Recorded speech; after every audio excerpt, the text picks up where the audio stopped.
Only on 10 News, he's a convicted wife killer and a pipe bomber, and tomorrow he could be ordered released from prison. 10 News reporter Steve Fiorina has been digging into David Harrison's past. And Steve, you found people who are still terrified of him decades later.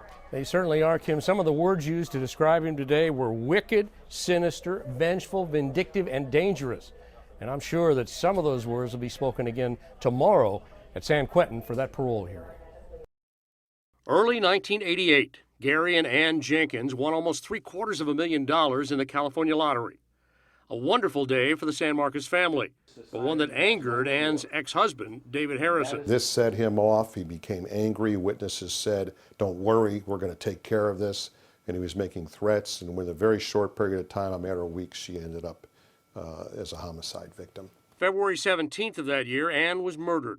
She and Harrison had been involved in a bitter child custody battle. It was horrible. He strangled her and then slit her throat and left her to bleed to death while her 10-month-old son was sitting in a bedroom. Detectives found Harrison's library with books like The Joy of Cold Revenge and The Perfect Crime and How to Commit It.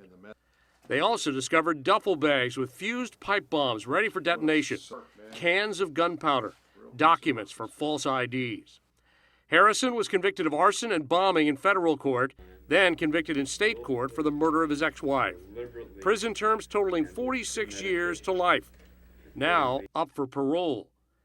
Deputy District Attorney Richard Sachs will argue that he stay in prison. Not only do you have an unrepentant murderer, a murderer who denies doing this despite overwhelming evidence that he did, you have a dangerous man that was putting pipe bombs under people's cars and blowing up boats. I mean, he's out of control. Survivors of Ann Jenkins will also testify. This guy is absolutely scary. He needs to stay in prison the rest of his life. And of course, we will be following that parole hearing tomorrow and update you as soon as we get information. Live in the newsroom, Steve Fiorina, 10 News.